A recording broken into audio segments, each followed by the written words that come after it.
What's up guys, welcome back to Deck Tech for Decks. I'm your host Caleb. If you guys want to support the channel, you can click on that whatnot link in the description down below. You'll get a free $15 whenever you sign up and you'll be supporting the channel. Additionally, you can become a patron. Not only is that the best way to support the channel, but you'll get to vote for deck techs for me to cover on the channel. Special shout out to my high contributing patrons. Newsome, you rock. Now let's get into today's deck tech with Disa. And I've already done a Precon upgrade for this girl, and I said if we get it to 500 likes, I will go ahead and flesh out a full non-budget deck tech. So thank you to you guys for getting that video to 500 likes, and without further ado, here is the deck tech. Now we're going to keep the goal somewhat the same. We're going to try to deal at least 1 damage to each opponent each turn. That way we can generate a ton of Goyf creatures and just generate value overall. So we're going to be playing cards that really benefit off of dealing combat damage. We're going to be playing your Toskis, your Oran Frostfangs, and then we're going to be playing your Professional Facebreakers, the new one, keep forgetting its name, and then the Grim Hireling effects.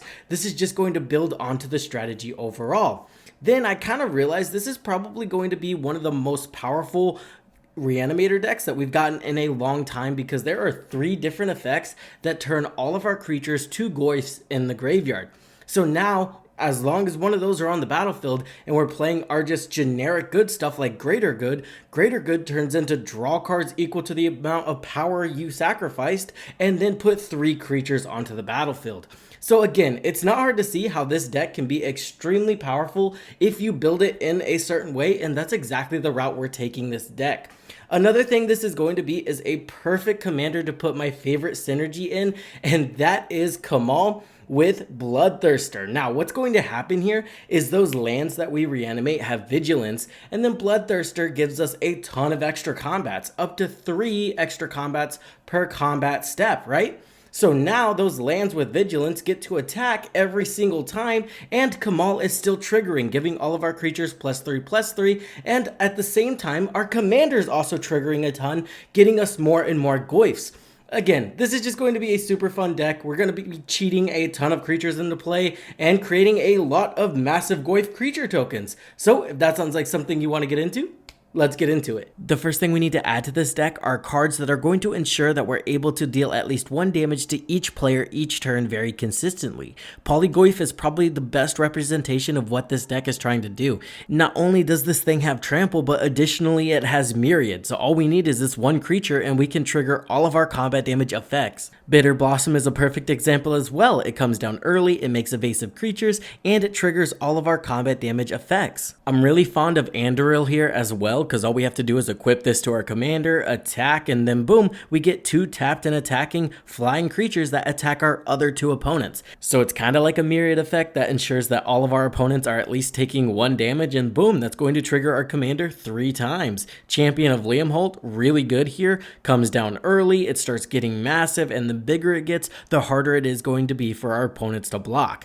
Notably, if we're already in a scenario where we're triggering our commander 3 times a turn, we're getting 3 counters on this a turn, and that's going to get it big very fast, and then our opponents are just going to lose if they don't deal with it. Oran Frostfang is what you want to look for in the deck building process, right? It covers 2 of our categories. Not only does it add a combat damage trigger, but additionally it makes our creatures harder to block. So anytime you can find a creature that satisfies 2 of the roles, that's just going to make your deck better. The Gitrog Ravenous Ride, this guy's going to be hard to block. He has trample and haste, and then he's going to draw us a ton of cards. The Master Multiplied, just a card that snowballs out of control. Additionally, it does have myriad, so it's going to ensure that we're triggering our commander very consistently. Orochi Soul Reaver, again, another overlapping effect. Not only does this guy help build a board state with all of those manifested cards, additionally it adds a combat damage trigger that generates us treasure tokens. Screeching Scorchbeast is another very good example of the overlap we have in this deck. Not only does it help mill our opponents, which is going to make our Goyf creatures bigger, additionally it is creating those 2/2 black zombie mutant creature tokens that can help trigger our commander. Kamal is kind of a game ender disguised as an enabler for this deck. Yes, it's going to make our creatures very easy to connect, right? It gives them all +3 and trample, but at the end of the day, if we land this guy, we're probably going to end the game pretty soon. Let's move on to some other high synergy cards in the deck. We've already covered the Orochi Soul Reavers, the Grim Hireling, and the Professional Facebreaker effects, right? These are just going to be perfect because the strategy of this deck anyway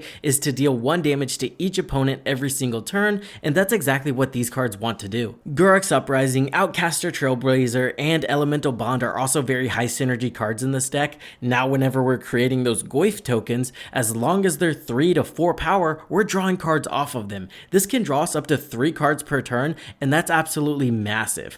Not to mention, Guruk's Uprising does give them trample, so now the Goyfs that we're creating off of our commander are becoming the enabler to create more Goyfs since they have trample and you can't just chump block them anymore. Toski, Bearer of Secrets, and Ornn Frostfang, again just adding more card advantage to dealing damage to our opponents. Maskwood Nexus, Conspiracy, and Ashes of the Fallen are all cards that are going to turn all of our creature cards to Goyfs. Ashes of the Fallen only works in the graveyard, but that's actually the only place we really need it in this deck. And then we're playing cards to really abuse that, like Tortured Existence. For 1 black, we can discard a creature card and return a creature card to our hand. But what that's going to do if all of our creatures are Goyfs is we're going to discard that card's going to get put right back onto the battlefield, and then we still get to return a creature to our hand. And then we can discard that creature card and repeat the process until every single creature card in our graveyard is on the battlefield. We only have to spend 1 black to do this. Greater Good is also super messed up with this synergy. Assuming all of our creatures are Goyfs in the graveyard, all we have to do is sacrifice one of our Goyfs, we draw 5 cards, discard 3 cards, and as long as those 3 cards were creatures, you guessed it, they're going right onto the battlefield. Altar of Dementia kind of works the same way. We sacrifice a high power creature, mill a ton of cards, and all those cards that we mill are going to get put instantly back onto the battlefield. This can also work against our opponents if we need more cards in their graveyard as well. It's going to be simple to just sacrifice some of our Goyfs, mill out our opponents, make our Goyfs stronger. There's a lot of flexibility with this card. Pyro Goyf can honestly end the game in the right scenarios. There's a ton of ways to generate a ton of Goyfs off of our commander that we're going to go over later in the video, and if Pyro Goyf just so happens to be on the battlefield when that's happening, we're just going to win the game. Additionally, it's kind of insane with Maskwood Nexus and your Greater Good and Altar of Dementia effects, because you just keep milling more creatures, they enter the battlefield, and then you deal a ton of damage with the Pyro Goyf. It's not okay. Mesmeric Orb and Altar of the Brood, it kind of benefits us to have our opponents milling cards as well. The more cards we get our opponents to mill, the bigger our Goyfs get. Ripple of Undeath. This is a new card for Modern Horizons 3 I'm trying out, and I absolutely love it. It's an amazing mill card that allows you to keep your key pieces that you mill. Life from the Loam is going to be perfect, especially when we have Tekanuma and Beseiju in the deck, because we can just keep returning those to our hand and getting additional value. Buried Alive and Entomb are also very good. If we don't have any of the Maskwood effects, we are more than happy to just entomb a Pyrogoyf and get it onto the battlefield. Additionally, if we do have Maskwood Nexus effects, we can instantly get our Kamal and Bloodthirster synergy online and start killing our opponents. Shigeki is also going to be very good here. Not only does it mill us in the early game, ramp us in the early game, whenever we channel it to return one of our key pieces that we milled, it will put an enchantment and creature in the graveyard, which is very notable because that's going to buff up our Goyfs. Marag, Fury of Akum, this is very good. Extra combat steps means more commander triggers, and that just means more Goyfs, which is exactly what we want. We're also running Invasion of Ikoria. Not only is this a very good tutor, but additionally it's a battle that we can put in the graveyard. And also, if we flip it into a giant dinosaur, it makes all of our creatures kind of unblockable, which is going to help with this strategy overall. Let's cover some of the synergies we have with Bloodthirster, because there is a lot. There is more than just one reason to include this guy in the deck, and I didn't just jam it in here, so let me explain. If we have Bloodthirster on the battlefield and Anger in the graveyard and a way to trigger our commander 4 times, what's going to happen is we're going to create 4 Goyf creature tokens, right? And then we get an extra combat. Now, Bloodthirster does not untap any creature other than himself, but those Goyf creatures we just created are already untapped, and as long as they have haste, they're ready to attack. So as long as we have our commander, Bloodthirster, and Anger in the graveyard, assuming our opponents have no blockers, we can create 12 Goyfs that turn and deal a ton of damage. That is just not going to be okay. And then the other synergy, as you all know, it's Kamal with Bloodthirster, and then you animate the lands. The lands have vigilance, so they will get to attack every single combat Bloodthirster gives us because they never tapped down. Precon. It is worth noting that Kamal also triggers on every additional combat, so that +3 is just stacking, and that's really going to start pressuring our opponent's life totals, if not just kill them. We are also on Fauna Shaman. This is a very good deck that wants to get certain cards in the graveyard like Anger for haste, and then again, if everything's a Goyf in our graveyard,